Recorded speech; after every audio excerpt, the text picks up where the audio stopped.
सियासी तूफान, मुजीब की विरासत पर सीधा वार, बांग्लादेश टूटने के कगार पर।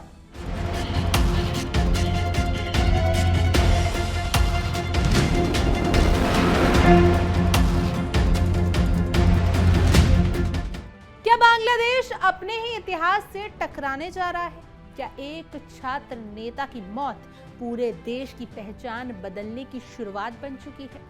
ढाका की सड़कों पर गूंजते नारे, यूनिवर्सिटी कैंपस में उठता विद्रोह और एक ऐसा सवाल कि क्या शेख मुजीब के बाद अब कोई नया राष्ट्रीय पिता गढ़ा जा रहा है? आज बांग्लादेश सिर्फ शोक में नहीं है, बल्कि एक खतरनाक मोड़ पर खड़ा है, जहां हर कदम के साथ हालात और भड़कते जा रहे हैं। लेकिन सवाल यहीं खत्म नहीं होते। क्या उस्मान हादी की मौत इंसाफ की मांग है या सत्ता बदलने का बहाना? क्या जनाजे की भीड़ शांति लाएगी या आग को और भड़काएगी? क्यों अचानक ढाका यूनिवर्सिटी से शहबाग बाग तक सड़कों पर उबाल है और क्यों अल्पसंख्यों पर हमले तेज हो रहे हैं? आज बांग्लादेश में हर सवालों के पीछे डर है, हर जवाब के पीछे एक नया संकट खड़ा नजर आ रहा है। नमस्कार, मेरा नाम भावना सुखीजा है। इंडिया डेली के डिजिटल प्लेटफॉर्म पर आप सभी का स्वागत है। नमस्कार, मेरा नाम है जिया कौशिक।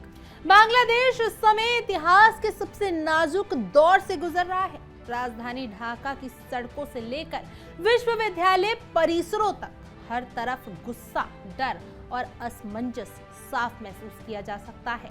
छात्र आंदोलनों से उभरे युवा नेता और इनकिलाब मंचा के प्रवक्ता शरीफ उस्मान हादी की मौत ने पूरे देश को झकझोर कर रख दिया है।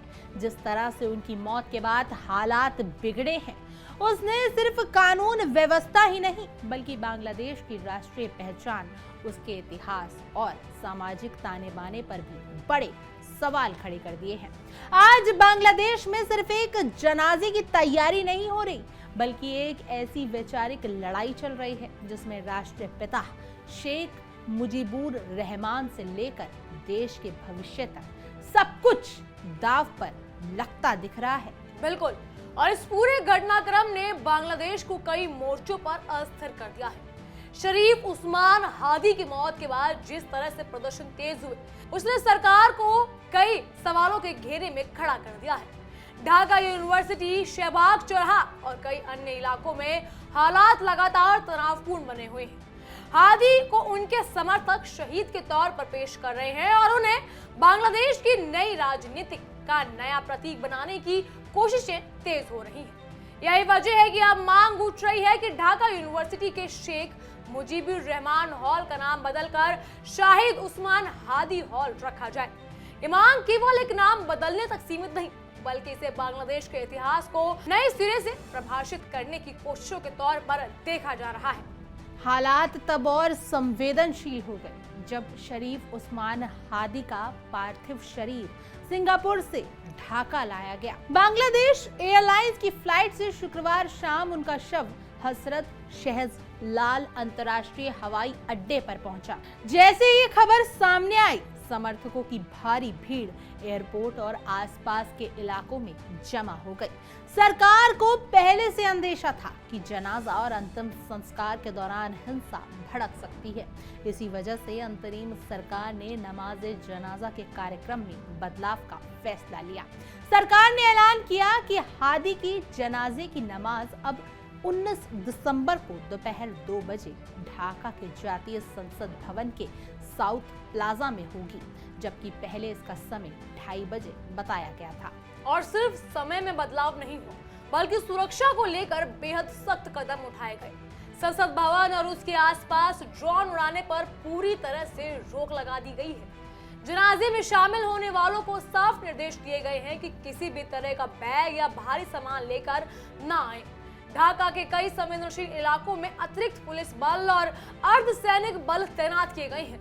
बॉर्डर गार्ड, बांग्लादेश के जवान एयरपोर्ट, कारवान बाजार, होटल, इंटरकॉन्टिनेंटल और दूसरे अहम ठिकानों पर मुस्तैद हैं।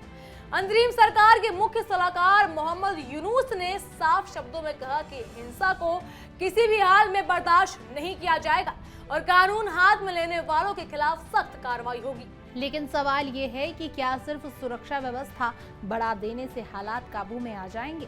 क्योंकि जमीनी हकीकत ये है कि गुस्सा और उग्रता लगातार बढ़ रही है। ढाका यूनिवर्सिटी में जो हुआ उसने इस तनाव को और गहरा कर दिया है। शुक्रवार तड़के करीब 2:30 बजे हॉल यूनियन के नेताओं ने शेख मुजीबुर रहमान हॉल के गेट पर शहीद उस्मान हादी हॉल का बैनर लगा दिया। हॉल यूनियन के उपाध्यक्ष मोहम्मद मुस्लिमुर रहमान ने दावा किया कि हादी भारतीय आक्रामकता के खिलाफ लड़ते हुए शहीद हो गए। उन्होंने यहां तक आरोप लगाया कि जिन लोगों के हाथों हादी की हत्या हुई वे इस वक्त भारत में छिपे हुए हैं। यही नहीं, उन्होंने शेख मुजीबुर रहमान को इन ताकतों का जनक बताते हुए हॉल का नाम बदलने की मांग को सही ठहराया।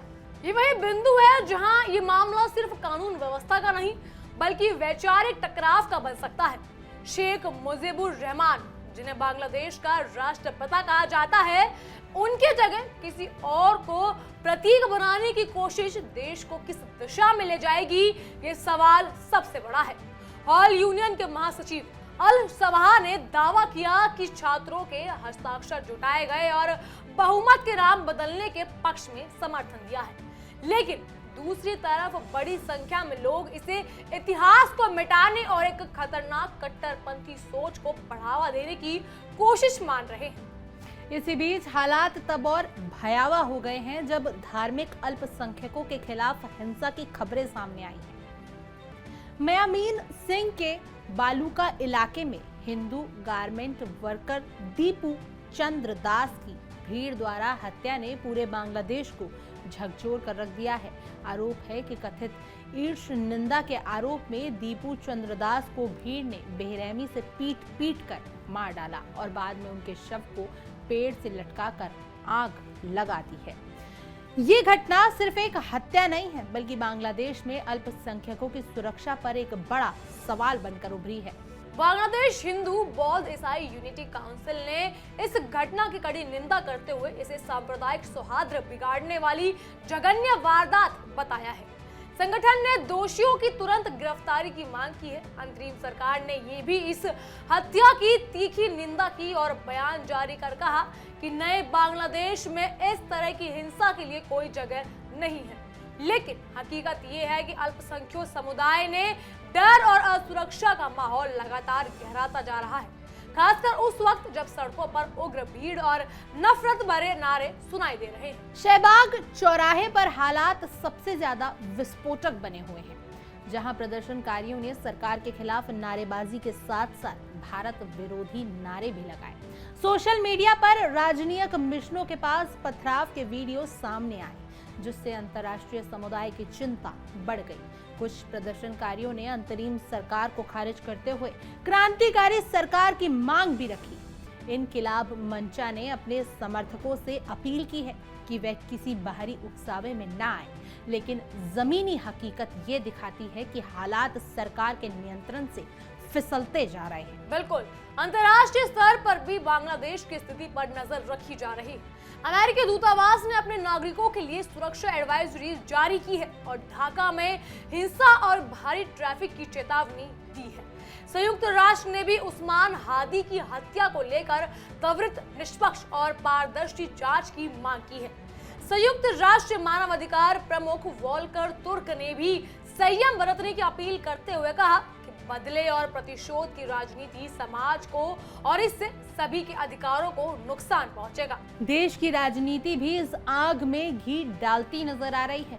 बांग्लादेश नेशनलिस्ट पार्टी ने हालिया हिंसा, अखबारों के दफ्तरों पर हमला और आगजनी को फरवरी 2026 में होने वाले राष्ट्रीय चुनाव को अस्थिर करने की साजिश बताया है। पार्टी का आरोप है कि शरीफ उस्मान हादी की हत्या के बाद भड़की हिंसा के जरिए भय और अराजकता का माहौल बनाया जा रहा है, ताकि लोकतांत्रिक प्रतिक्रिया को पटरी से उतारा जा सके। इस बीच हादी के अंतिम संस्कार को लेकर भी भावनाएं चरम पर हैं। परिवार की इच्छा के अनुसार शरीफ उस्मान हादी को राष्ट्र कवि काजी नजरुल इस्लाम के पास दफनाया जाएगा। ढाका यूनिवर्सिटी के छात्र संगठनों ने ऐलान किया कि जनाजे के बाद भी शहबाग में उनकी मौजूदगी बनी रहेगी और न्याय की मांग जारी रहेगी। आज बांग्लादेश एक ऐसे मोड़ पर खड़ा हुआ है जहां हर फैसला इतिहास में दर्ज होगा। एक तरफ युवा आंदोलन और सत्ता के खिलाफ उबाल है, तो दूसरी तरफ सांप्रदायिक हिंसा, राजनीतिक साजिशों के आरोप और अंतर्राष्ट्रीय दबाव है। सवाल सिर्फ ये नहीं है कि हालात कब शांत होंगे, बल्कि ये है कि क्या बांग्लादेश उस संकट से निकलकर लोकतंत्र, कानून और सह अस्तित्व के रास्ते पर लौट पाएगा। फिलहाल सड़कों पर जो तस्वीर नजर आ रही है वो चिंता बढ़ाने वाली है। जनाजा, प्रदर्शन, नारे और सुरक्षा घेरे, इन सब के बीच बांग्लादेश का भविष्य एक अनिश्चित धुंध में छिपा नजर आ रहा है। आने वाले घंटे और दिन तय करेंगे कि ये देश स्थिरता की ओर बढ़ेगा या फिर उबाल उसे और गहरे संकट की तरफ धकेल देगा। बहरहाल फिलहाल के लिए इतना ही। तमाम खबरों के लिए फॉलो कीजिए इंडिया डेली को और देखते रहिए हमारी खास पेशकश तहकीकात, हर खबर की तह तक।